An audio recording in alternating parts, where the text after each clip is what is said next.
So without further ado, I think we'll pass over to our first speaker. So many of you will know Joe as the founder of the MFL Twitterati hashtag, the host of the MFL Twitterati podcast, and guru on all things EdTech in MFL. Joe's been a support for us from day one. When he offered to come and speak for us, we jumped on the chance.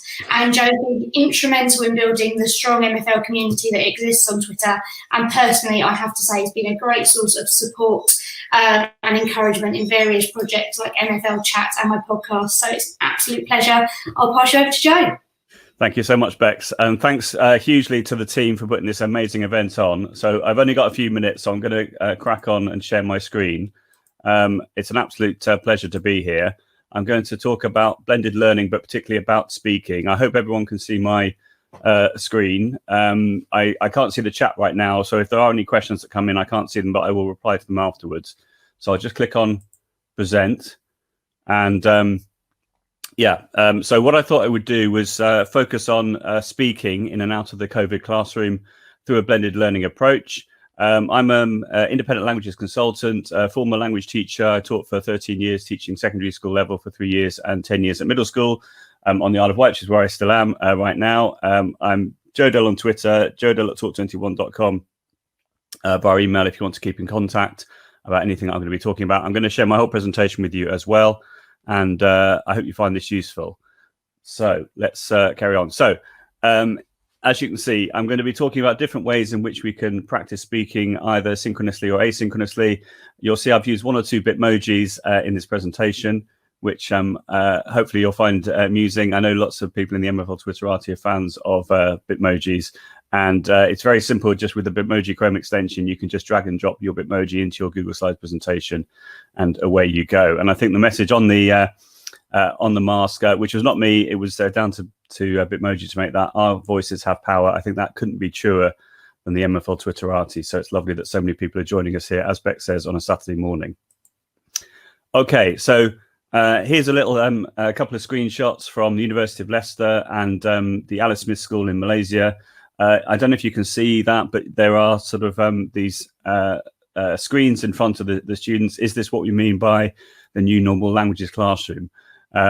Normally, I would be asking you in the chat to say, obviously, I can't see the chat right now, but I would imagine that probably in most schools, you don't have these sorts of barriers, but it would be interesting to know whether your children have to wear masks in the classroom or not, and if the teacher has to wear a mask or wears a visor or what have you. Is this what we mean by the new normal languages classroom? Again, I put, as with all my other presentations, I put the references in the on the slides, the different tweets I'm referring to. So on the left hand side, it's obviously the PGC students, and then it's a primary class on the right hand side. Is this replicable, or is this what you're finding in your own context? Okay, this is an image which I took from Tom Sherrington's blog Teach Ahead on Twitter. Again, is this what you're finding in your own classroom? In other words, are you having to stand at the front? You're not allowed to move around the room. You're not allowed to go and do the things that you would find very, very natural to do, go around and help people and support people individually. Do you have to have the rule of 2 meters from you and any desk in front of you? It's quite a stark image, I think, but is this the reality for lots of you, teaching from behind the safety line? And therefore, if you're doing that, how do you then do speaking? Or how do you, if you're wearing a mask, how do the children see your mouth? If you're wearing a visor, is that as safe as a mask, et cetera, et cetera? How do we reduce the amount of droplets that are being shared, obviously with all the windows open? This was a really fantastic presentation or Padlet resource put together by Danielle Warren, who I know is speaking at the event today. So huge thanks to Danielle for all that you do through all your different networks, and obviously particularly through the MFL Twitterati. So if you haven't seen this before, you'll be able to check out all these fantastic ideas shared by the community all together. I would particularly recommend as well, on the left-hand side, we've got the 20+ teacher and COVID-friendly activities for language lessons. That was shared by the Ideal Teacher on Twitter and shared via the Padlet. So I think it's just fantastic, not only now, but throughout the whole pandemic, the way in which the MFL Twitterati have shared ideas through these sorts of things through Padlet. There's also Esmeralda Salgado, or Botanes Salgado's Padlet, which she's put together, which if you search for Botones Salgado on Twitter and Padlet, you'll find it really easily. All the Tilt webinars that I've helped to organize and co-host along with Helen Myers from the Association of Language Learning.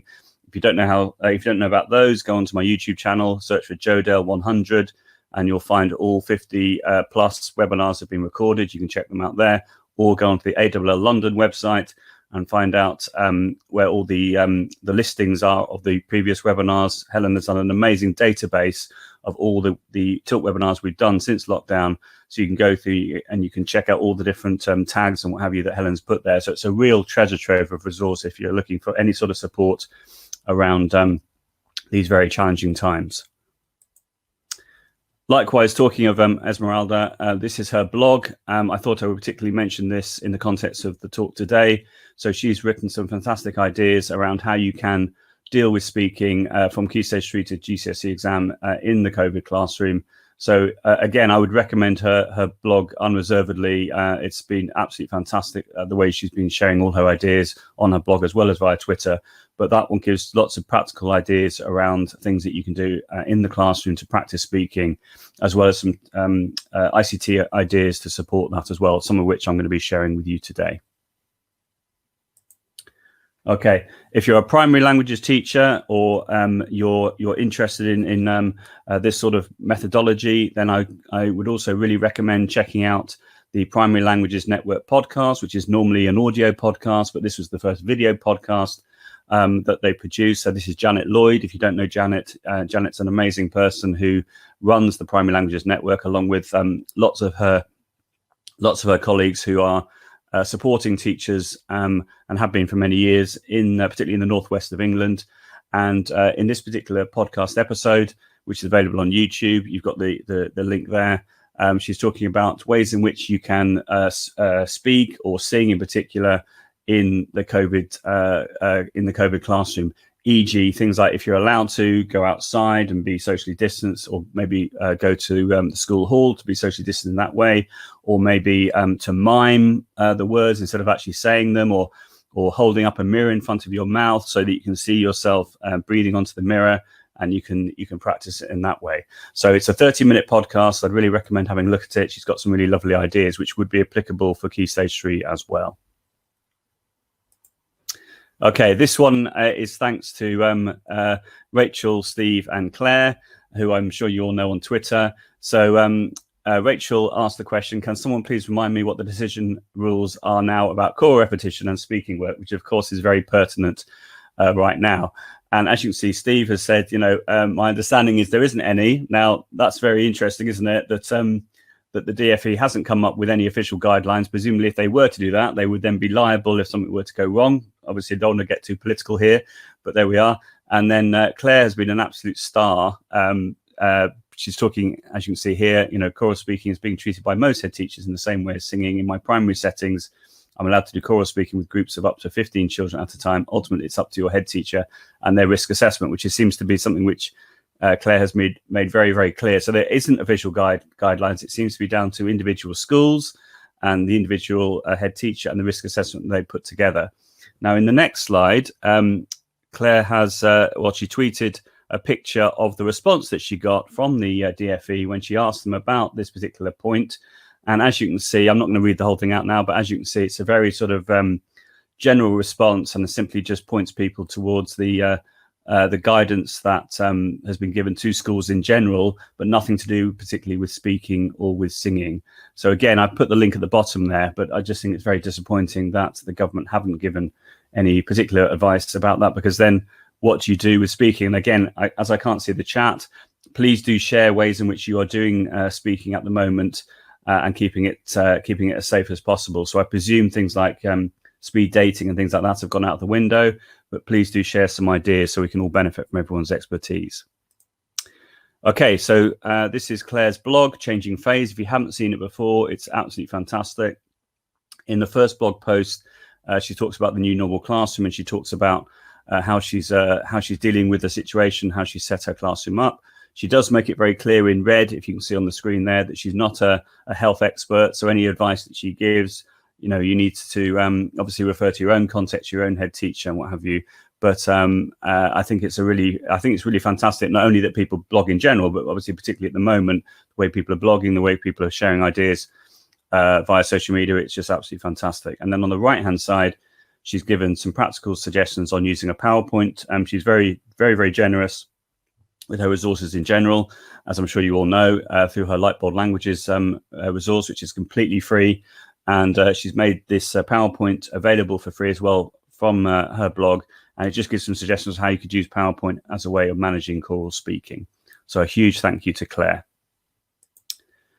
Now, I came across this article, which I thought was particularly interesting in the present context. So it's suggesting that when people are speaking English, they're actually spreading more coronavirus than some other languages. So, of course, that's not an issue with us because everyone's speaking the target language 100% of the time, aren't we? Wink, wink. But it's just interesting the way that in this particular article, it talks about aspirated consonants. So apparently there are more aspirated consonants in English compared to other languages. But there we are. I thought I would put that one in as well. Okay, so what are some solutions to use the technology in order to get around the issue of not necessarily being able to speak in class? So you could use Flipgrid. I'm sure a lot of you know Flipgrid. If you haven't seen Flipgrid before, it's a completely free resource. It used to be that it was some tiers were free or some parts were free and some were premium. And then Microsoft acquired it a couple of years ago. And now it's completely free to have as many grids as you want, as many topics as you want. So a grid, or as they're referred to now, groups, is like a class. And in your group, you can have as many topics or as many grids as you were that you would like. So a topic is like a lesson. So in this example, on the left-hand side, we've got Jane Bassnett J on Twitter, who, like Esmeralda, has been amazing during lockdown and has done some webinars for us. So she's also been sharing lots of blog posts and tweeting. And in that particular, what's called a Flipgrid short, she's got herself in the video. She's got an image. She's annotating over the top. She's talking about, I think in that example, the simple future in French. So she's able to create like a flip model, as it were, for the children who can then access that in their own time. And then on the right-hand side, you've got what looks like a PowerPoint whereby she's describing a grammar point. In this case, the perfect tense using être as the auxiliary. She's got her voice. She's got the annotation and the image. And then on the left-hand side, you've got a teacher called Sam Carey, that's Kary, who's an American educator. He's got an amazing YouTube channel. He's done a particular video called How to Teach Remotely with Flipgrid. He's also done another recent one about how to hand in assignments via the Flipgrid interface, which is fantastic to look at. But I'd also encourage you to have a look at his YouTube channel in general, which is called The New EdTech Classroom. And then on the right-hand side, you've got Jess from Flipgrid talking about different ways in which you can use this. So how can you use this for asynchronous speaking? So normally what you would do, or typically you would record yourself asking a question in the target language, and then the children can all record themselves and post their videos onto the Flipgrid page. You can set it up so it's moderated, so only that you as the teacher gets to see the video, or if you don't want to have it moderated or don't want to have it like that, it means that all the children can see each other's videos and give each other feedback as well. So for speaking practice, it's amazing. So if you haven't tried it, I would really encourage you to check it out. You've also got screen recording as an option. When I'm doing other webinars, I share my screen using Google Earth. I record my screen in Flipgrid, and then we click on the I'm feeling lucky option in Google Earth, which allows you to then go to different places in the world. And then you could then, a bit like sort of practicing for the GCSE photo card, you can then say, okay, so what can you see when you're like hovering over the Earth and you go to a place, what can you see? Can you see mountains? Can you see rivers? Can you see the town? What sort of landmarks can you see? And then you drag the little peg man on the right-hand side into where the marker is. Then you go into Street View, and then you can see exactly where you are. So you could say, are you in the town? Are you in the village? Can you see anyone? What are they thinking? What have they done? What are they going to do? What are they doing? How are they feeling? Etc. Etc. So it's a little bit like a dynamic GCSE photo card idea. And then you've also got the Microsoft Edge and Google Chrome extension for Flipgrid now.